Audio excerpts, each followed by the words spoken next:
इस वीडियो में हम बात करेंगे state bank of India versus post bank. अगर आप यहाँ दोनों में इन्वेस्ट करेंगे तो आपको ज्यादा रिटर्न्स कहाँ पर मिलेगा, क्योंकि हाल ही में पोस्ट ऑफिस ने अपना रेट ऑफ इंटरेस्ट बढ़ा दिया है। जब उन्होंने इंटरेस्ट बढ़ा दिया है तो आपको ज्यादा रिटर्न्स भी मिल सकता है। तो अगर आप 1 लाख रुपए इन्वेस्ट करेंगे तो आपको कितना रिटर्न्स मिलेगा, यानी दोनों में अगर आप निवेश करेंगे तो ज्यादा रिटर्न्स आपको कहाँ पर मिलेगा, वही हम इस वीडियो में डिस्कस करने वाले हैं। और कैलकुलेशन करके हम आपको बताएंगे कि आपको कहाँ पर इन्वेस्ट करना है, कितने टर्म पीरियड के लिए अगर आप इन्वेस्ट करेंगे तो आपको कितना रिटर्न्स मिलेगा। तो वीडियो को एंड तक देखिए, सारी जानकारी हम आपको डिटेल में दे देंगे।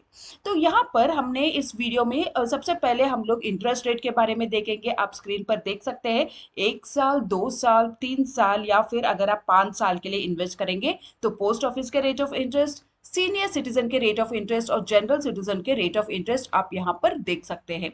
तो इसी रेट ऑफ इंटरेस्ट को देख लेकर हम 1 लाख रुपए अगर आप इन्वेस्ट करेंगे तो उसको कैलकुलेट करके हम देखेंगे कि कहां पर आपको ज्यादा रेट ऑफ इंटरेस्ट आपको ज्यादा रिटर्न्स मिलेगा।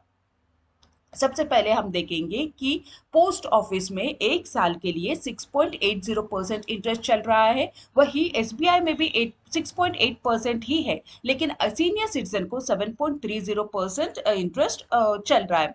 तो अगर आप 1 लाख रुपए इन्वेस्ट करेंगे तो पोस्ट ऑफिस में आपको 1,06,975 मिलेगा और सेम एसबीआई जनरल सिटीजन को मिलेगा, लेकिन सीनियर सिटीजन को 1,07,502 मिल रहा है। तो अगर आप एक सीनियर सिटीजन है तो 1 साल के लिए अगर आप इन्वेस्ट करना चाहते हैं तो एसबीआई सबसे बढ़िया बैंक है जहां पर आप इन्वेस्ट कर सकते हैं।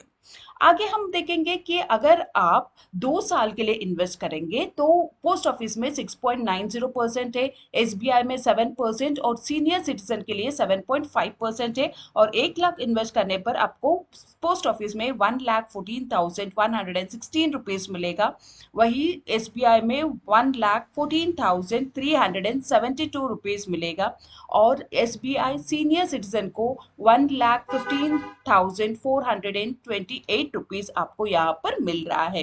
तो आप चाहे तो पोस्ट ऑफिस में इन्वेस्ट कर सकते हैं या फिर आप जो एसबीआई में अगर आपका ऑलरेडी अकाउंट है तो आप वहां पर इन्वेस्ट कर सकते हैं, क्योंकि यहाँ पर हमें ज्यादा डिफरेंस नजर नहीं आ रहा है, सिर्फ 200 रुपए का डिफरेंस ही नजर आ रहा है। तो आप अपना कन्वीनियंस देख के आप इन्वेस्ट कर सकते हैं, लेकिन सीनियर सिटीजन को एसबीआई सबसे बढ़िया है।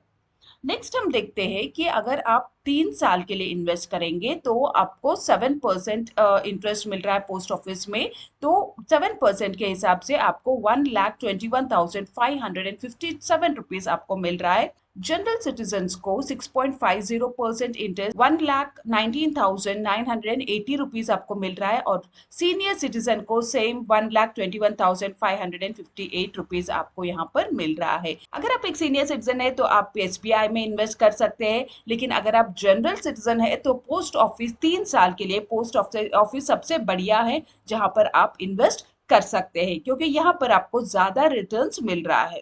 आगे बढ़ने से पहले अगर आपने अभी तक मेरे चैनल को सब्सक्राइब नहीं किया है तो चैनल को सब्सक्राइब जरूर कर लीजिए। तो अगर आप 5 साल के लिए इन्वेस्ट करेंगे तो पोस्ट ऑफिस में 7.50% इंटरेस्ट चल रहा है और एसबीआई में 6.5, यानी 5 साल में भी आपको पोस्ट ऑफिस में ही ज्यादा रिटर्न्स मिलेगा। यानी 1 लाख इन्वेस्ट करने पर आपको 1,38,567 रुपीज आपको मिल रहा है, वही एसबीआई बैंक में आपको 1,33,300 रुपीज मिल रहा है और सीनियर सिटीजन को 1,38,570 रुपीज। अगर आप सीनियर सिटीजन है तो आप चाहे तो पोस्ट ऑफिस में इन्वेस्ट कर सकते हैं या फिर आप एसबीआई बैंक में आप इन्वेस्ट कर सकते हैं। दोनों जगह पर आपको 7.5% का ही इंटरेस्ट आपको मिल रहा है।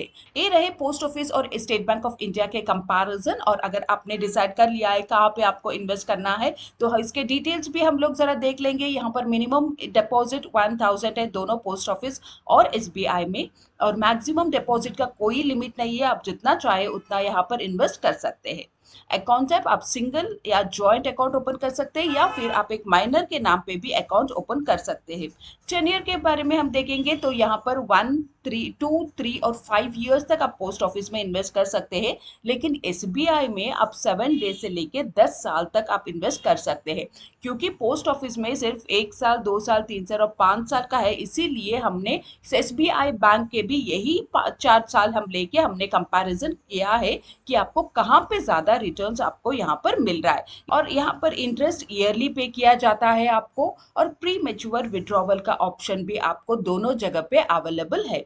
लोन फैसिलिटी भी दोनों जगह पे अवेलेबल है, नॉमिनेशन फैसिलिटी भी दोनों जगह पे अवेलेबल है। जब आप इन्वेस्ट करते हैं तो पोस्ट ऑफिस में आपको पासबुक दिया जाता है जिसमें सारे डिटेल्स लिखा हुआ रहता है, और एसबीआई बैंक में आपको एक सर्टिफिकेट इशू किया जाता है जिसमें आपके पूरे डिटेल्स लिखा जाता है। और इन्वेस्टमेंट ऑप्शन आप चाहे तो पोस्ट ऑफिस या बैंक को पर्सनली जाके आप अपना अकाउंट ओपन कर सकते हैं। नहीं, आप बैंक या पोस्ट ऑफिस को पर्सनली नहीं जा सकते तो ऑनलाइन ऑप्शन भी अवेलेबल है, आप घर बैठे ही ये अकाउंट ओपन कर सकते हैं। जब अकाउंट ओपन करने के लिए जाते हैं तो आपको एक रेजिडेंशियल प्रूफ लेके जाना पड़ेगा, आपका एक ID proof, 2 passport size photos और कैश। अगर आप चेक से पे कर रहे हैं तो चेक बुक या फिर चेक लीफ आपको लेके जाना पड़ेगा। अगर आप जॉइंट अकाउंट ओपन कर रहे हैं, यानी जॉइंट अकाउंट 2 या 3 लोग मिलके एक अकाउंट ओपन कर सकते हैं, तो अगर आप जॉइंट अकाउंट ओपन कर रहे हैं तो सारे मेंबर्स जो अकाउंट होल्डर्स है, वो तीनों अकाउंट होल्डर्स के ये जो अबाउट डॉक्यूमेंट्स है, ये तीनों डॉक्यूमेंट्स आपको लेके जाना पड़ेगा। यानी आपके रेजिडेंशियल आईडी और पासपोर्ट साइज फोटोग्राफ सभी अकाउंट होल्डर्स की जरूरत पड़ेगा। तो ये सारे डॉक्यूमेंट्स आप लेके जाके आपका अकाउंट ओपन कर सकते हैं। उम्मीद करते हो कि ये वीडियो आपको कुछ इन्फॉर्मेटिव लगा होगा, और अगर वीडियो अच्छा लगा तो एक लाइक ज़रूर कर लीजिए और चैनल को सब्सक्राइब ज़रूर कर लीजिए, क्योंकि ऐसे लेटेस्ट अपडेट्स हम रेगुलरली आपके लिए लेके आते रहते हैं।